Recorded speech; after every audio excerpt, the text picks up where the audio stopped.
손영숙 권사입니다. 에스라 10장. 에스라가 하나님의 성전 앞에 엎드려 울며 기도하여 죄를 자복할 때 많은 백성이 크게 통곡하며 이스라엘 중에서 백성의 남녀와 어린아이의 큰 무리가 그 앞에 모인지라.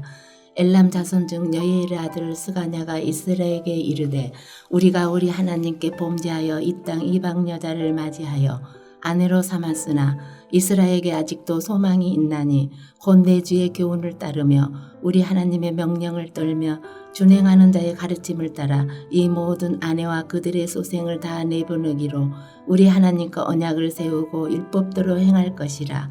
이는 당신이 주장할 일이니 일어나소서 우리가 도우리니 힘써 행하소서 하니라. 이에 에스라가 일어나 제사장들과 레위 사람들과 온 이스라엘 사람들에게 이 말도 행하기를 맹세하게 하며 무리가 맹세하는지라. 이에 에스라가 하나님의 성전 앞에서 일어나 엘리아십의 아들 여호하난의 방으로 들어가니라. 그가 들어가서 사로잡혔던 자들의 죄를 근심하여 음식도 먹지 아니하며 물도 마시지 아니하더니 유다와 예루살렘에 사로잡혔던 자들의 자손들에게 공포하기를 너희는 예루살렘으로 모이라. 누구든지 방백들과 장로들의 훈시를 따라 3일 내에 오지 아니하며 그의 재산을 정몰하고 사로잡혔던 자의 모임에서 쫓아내리라 하매 유다와 베냐민 모든 사람들이 3일 내에 예루살렘에 모이니 때는 9째 달 20일이라. 무리가 하나님의 성전 앞 광장에 앉아서 이 일과 큰 비 때문에 떨고 있더니 제사장 에스라가 일어나 그들에게 이르되 너희가 범죄하여 이방 여자를 아내로 삼아 이스라엘의 죄를 더하게 하였으니 이제 너희 조상들의 하나님 앞에서 죄를 자복하고 그의 뜻대로 행하여 그 지방 사람들과 이방 여인을 끊어버리라 하니 모든 회중이 큰 소리로 대답하여 이르되 당신의 말씀대로 우리가 마땅히 행할 것이니이다. 그러나 백성이 많고 또 큰 비가 내리니 때는 능히 밖에 서지 못할 것이요 우리가 이 일로 크게 범죄하였은즉 하루 이틀에 할 일이 아니오니 이제 온 회중을 위하여 우리의 방백들을 세우고 우리 모든 성읍의 이방 여자에 장가든 자는 다 기한에 각 고을의 장로들과 재판자가 함께 오게 하여 이 일로 인한 우리 하나님의 진노가 우리에게서 떠나게 하소서 하나 오직 아사엘의 아들 요나단과 디가의 아들 야스야가 일어나 그 일을 반대하고 무슬람과 레위 사람 사프데가 그들을 돕더라. 사로잡혔던 자들의 자손이 그대로 한지라. 제사장 에스라가 그 종족을 따라 각각 지명된 족장들 몇 사람을 선임하고 10째 달 초하루에 앉아 그 일을 조사하여 첫째 달 초하에 이르러 이방 여인을 아내로 맞이한 자의 일 조사하기를 마치니라. 제사장의 무리 중에 이방 여인을 아내로 맞이한 자는 예수야 자손 중 요사닥의 아들과 그 형제 마하세와와 엘리에셀과 야립과 그달라라. 그들이 다 손을 잡아 맹세하여 그들의 아내를 내보내기로 하고 또 그대로 말미암아 순양 한 마리를 속건대로 드렸으면 또 인멜 자손 중에는 하나니와 스바다요 하림 자손 중에서는 마하세야와 엘리야와 스마야와 여이엘과 우시야요 바스훌 자손 중에서는 엘로에네와 마하세야와 이스마엘과 드다넬과 요사박과 엘리사였더라. 네 사람 중에서는 요사박과 시므이와 글라야라는 글라디와 부다히야와 유다와 엘리에셀이 있었더라. 노래하는 자 중에서는 엘리아십이요 문지기 중에서는 살룸과 델렘과 우리였더라. 이스라엘 중에서는 바로스 자손 중에서는 라마와 이시야와 말기야와 미야민과 엘르하살과 말기야가 분야냐요 엘람 자손 중에서는 마따냐와 스가라와 여이헬과 압디와 여레목과 엘리야요 사또 자손 중에서는 엘로에네와 알리아십과 마따나와 여레목과 사박과 아시사요 베베 자손 중에서는 여호하난과 하나냐와 삽베와 아들레요 바니 자손 중에서는 무술람과 말룩과 아다냐와 아숫과 스왈과 여레못이요 바모압 자손 중에서는 안나와 스랄과 분야냐와 마하세야와 마따냐와 부살렐과 빈누이와 문하세요 하림 자손 중에서는 엘리에셀과 이시야와 말기야와 스마냐와 시므온과 베냐민과 말룩과 스마라요 하슴 자손 중에서는 마뜨네와 마따다와 사막과 엘리벨렉과 여레메와 문하세와 시므이요 바니 자손 중에서는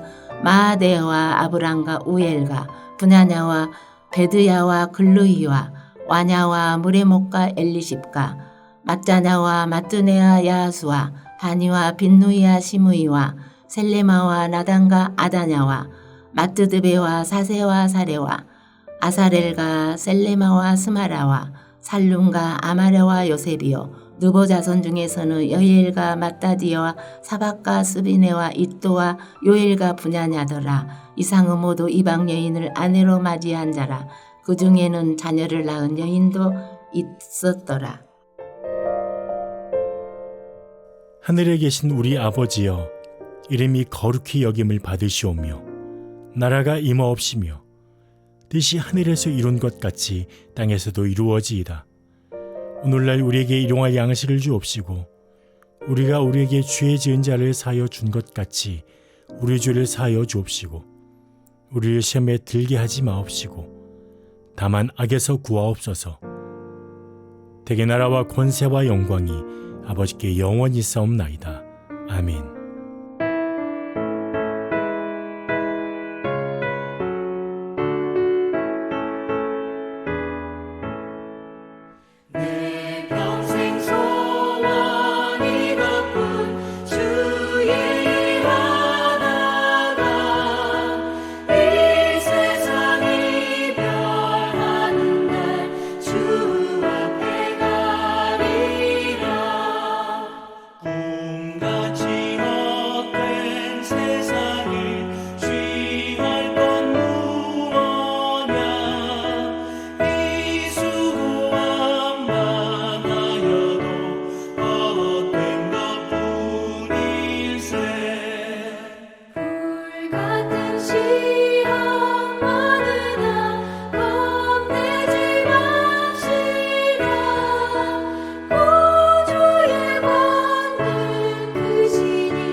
오늘 우리가 함께 나눌 하나님의 말씀은 데살로니가전서 2장 1절에서 16절 말씀 가운데 1절에서 4절 말씀입니다.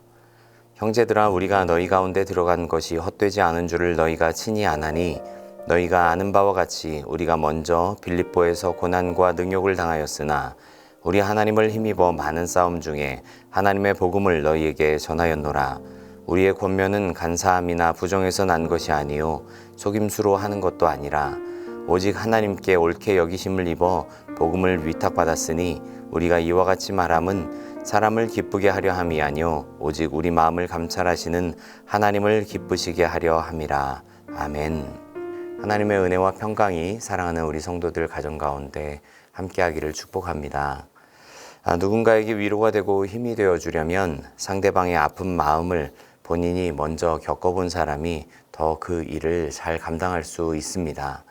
오늘 데살로니가 전서를 기록하고 있는 바울도 마찬가지입니다. 데살로니가 교회의 상황이 어떻습니까? 핍박 때문에 힘듭니다. 또 내세의 소망이 흔들리는 상황입니다. 그런 와중에 갑자기 바울은 자신이 지금까지 어떤 사역의 길을 걸어왔는지를 소개합니다. 뜬금없는 자기 신세의 한탄의 말씀이 아닙니다. 오늘 본문 이후에 이어지는 말씀을 보면 이런 바울의 사역이 얼마나 이 함께 신앙생활하는 믿음의 사람들에게 귀한 도전이 되고 또 위로가 되었는지를 알 수 있습니다. 오늘 말씀은 비단 데살로니가 교회만을 향하여 하시는 말씀이 아닙니다. 이런 모습으로 하나님 앞에 서 있는 우리에게 위로가 되는 말씀이죠. 뿐만 아니라 신실한 모습으로 사역했던 사도 바울의 모습처럼 다시 한번 헌신을 다짐할 수 있는 우리 모두가 될 수 있기를 바랍니다. 먼저 바울이 이렇게 데살로니가 교인들을 향해서 권면하고 또 위로할 수 있는 힘이 무엇입니까? 그것은 하나님을 기쁘시게 하는 모습으로 이곳 데살로니가에서 복음을 전했기 때문입니다. 하나님을 기쁘시게 하는 모습으로 사역했다는 말은 반대로 사람 눈치 보면서 또 사람 의식하고 사람 기쁘게 하려고 사역하지 않았다는 말이죠.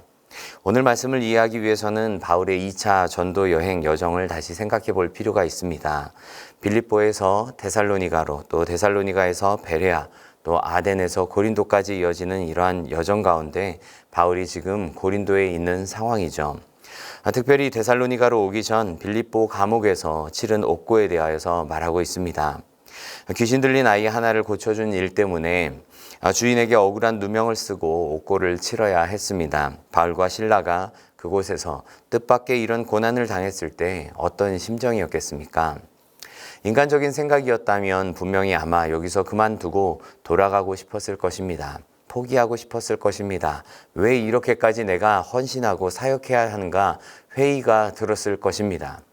그렇지만 바울은 그럼에도 불구하고 전진했습니다. 데살로니가까지 와서 복음을 전했습니다. 어떻게 보면 빌립보보다 더 환경적으로는 좋지 않은 이 데살로니가로 옮겨왔던 것이죠. 그렇기 때문에 바울의 사역은 다른 이익을 얻기 위해서가 아닙니다. 자신의 이름을 알리기 위해서 하는 사역도 아니었습니다. 다른 이유가 아니라 오직 하나님께로부터 받은 복음을 전하기 위해서, 하나님만을 위해서 여기까지 달려왔습니다. 다시 말하면 사람 기쁘게 하려고 한 일이 아니라 하나님 기쁘시게 하기 위한 일이라 말씀합니다. 이 시대를 사는 성도들도 마찬가지입니다. 우리 하나님의 영광을 위해서 살아가는 사람들입니다. 사람 의식하고 사람 기쁘게 하려고 신앙생활 하는 사람이 아닙니다. 그러니까 하나님 앞에서 나에게 맡겨진 일에 대해서 온전히 하나님 향한 모습으로 서 있는가가 너무나도 중요합니다. 사람들이 안 알아줘도 괜찮습니다. 사람들이 좋아하냐 마냐 신경 쓰지 않아도 괜찮습니다. 누구를 위해서 신앙생활 하는 것 아닙니다. 우리의 믿음 온전히 하나님을 기쁘시게 하는 데 있어야 합니다. 갈라디아서 1장 10절은 이렇게 말씀합니다. 이제 내가 사람에게 좋게 하랴 하나님께 좋게 하랴. 사람에게 기쁨을 구하랴. 내가 지금까지 사람의 기쁨을 구하였다면 그리스도의 종이 아니니라. 우리 신앙이 무엇을 위해서 또 그 방향점이 목적이 무엇인지 분명히 해야 합니다. 바울처럼 우리도 하나님을 기쁘시게 하는 신앙, 하나님을 기쁘시게 하는 주의 일 하는 은혜가 있기를 간절히 바랍니다. 두 번째로 바울은 세상 욕심 부리지 않고 순수한 모습으로 복음을 전했다고 말합니다. 이 바울이 사역하는 일 그냥 누가 모든 것 다 전폭적으로 지지해주고 후원해줘서 하는 일 아니었습니다. 그냥 시시때때로 하나님께서 사람들 붙여주시고 또 성도들에게 은혜를 주셔서 그것으로 지금까지 사역해 왔습니다. 만약에 바울이 물질 때문에 욕심을 부리거나 그랬다면 분명히 사람들에게 듣기 좋은 말 해가면서 아첨하고 또 돈 몇 푼이라도 더 얻으려고 발버둥 쳤을 것입니다. 그런데 바울은 그런 식으로 사역하지 않았습니다. 오히려 자신이 텐트 만드는 일을 하면서 자비량으로 선교 사역을 감당했습니다. 바울 말고 다른 제자들, 즉 사도들은 그렇게 하지 않았죠. 교회가 사도들이 다른 생활 부분을 걱정하지 않도록 책임을 다했기 때문입니다. 바울도 복음을 전한 교회와 성도들에게 그렇게 당연히 요구할 수 있지만 다른 성도들이 볼 때 이것이 시험거리가 되고 또 바울이 전하는 복음을 순수하게 받아들이지 못한다면 그건 오히려 복음 전도에 방해가 되는 일입니다. 그래서 바울은 아무런 욕심 없이 하나님 주신 것으로 만족하면서 사역을 감당해 왔습니다. 우리가 이런 바울의 모습을 보면서 생각해야 될 것이 무엇일까요?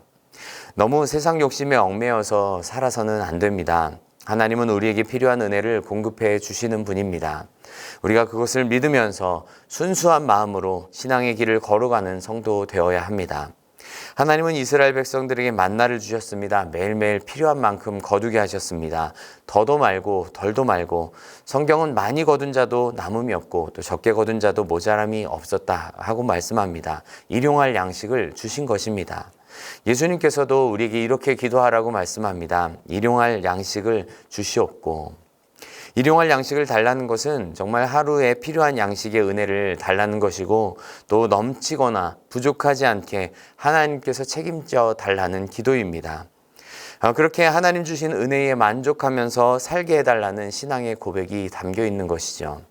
바울은 빌립보서 4장 11절에서 13절에 내가 궁핍함으로 말하는 것이 아니라 어떤 형편에든지 내가 자족하기를 배웠노니 나는 비천에 처할 줄도 알고 풍부에 처할 줄도 알아. 모든 일 곧 배부름과 배고픔과 풍부와 궁핍에도 처할 줄 아는 일체의 비결을 배웠다라고 말씀합니다. 그리고 내게 능력 주시는 자 안에서 내가 모든 것을 할 수 있다고 고백하죠. 하나님 한 분만으로 만족하는 자족의 비결, 우리에게도 이 은혜가 있어야 합니다. 오늘 우리에게 주신 것으로 만족하고 또 세상 욕심 대신에 하나님께서 주신 은혜로 만족하면서 순수한 신앙 모습 속에 하나님의 일을 잘 감당할 수 있는 우리 모두 될 수 있기를 바랍니다. 셋째로 바울은 이런 형편 속에서 최선을 다했습니다. 바울은 고백합니다. 형제들아, 우리의 수고와 애쓴 것을 너희가 기억하리니. 얼마나 복음을 위한 수고에 아름답게 헌신했는지 그들에게 폐를 끼치지 않게 하기 위해서 바울이 생계 때문에 이들에게 손 벌리는 일을 피하기 위해서 복음 전도에 방해될까 봐 자기가 직접 자신의 전도 활동비를 마련해 가면서 밤낮으로 일하면서도 복음을 전한 모습을 이야기하고 있습니다. 이러한 모습은 데살로니가 교회 성도들이 다 봐서 잘 알고 있는 모습입니다. 바울은 지금 힘들고 지친 데살로니가 성도들에게 말합니다. 보아라, 우리가 얼마나 수고했니? 얼마나 고생했니? 너희도 봤잖니? 복음 안에서 수고하는 일이 마땅하다고 이야기합니다. 특별히 최선을 다해서 수고하는 이 수고가 모든 성도들에게 필요하다는 말이죠. 왜 어렵지 않겠습니까? 왜 힘들지 않겠습니까? 우리가 주님의 일을 하는데 그게 쉽게 되는 일이라면 특별한 게 뭐가 있겠습니까? 사랑하는 성도 여러분, 그래도 끝까지 우리가 힘을 다해서 잘 감당할 수 있기를 바랍니다. 그럴 때 허락하시는 하나님의 위로와 또 은혜가 있을 줄 믿습니다. 분명히 우리 주님은 우리의 행한 대로 갚으시는 하나님이십니다. 또 우리가 주를 위해 수고한 것 결코 헛되게 하시는 분이 아니십니다. 오늘도 주님을 위한 수고에 힘을 다할 수 있는 우리 모두가 될 수 있기를 바랍니다.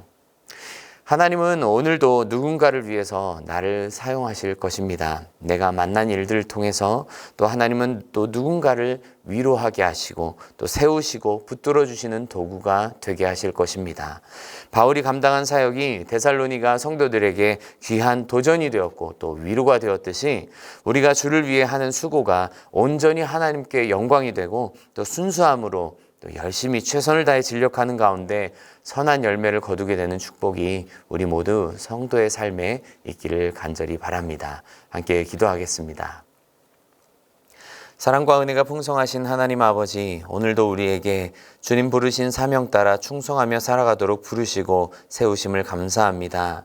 예수 그리스도께 붙잡힌 바 되어 믿음의 길 걸어간 사도 바울처럼 오직 하나님께만 영광 돌려드리고 또 오늘도 주의 길을 진력하며 달려가기 원합니다.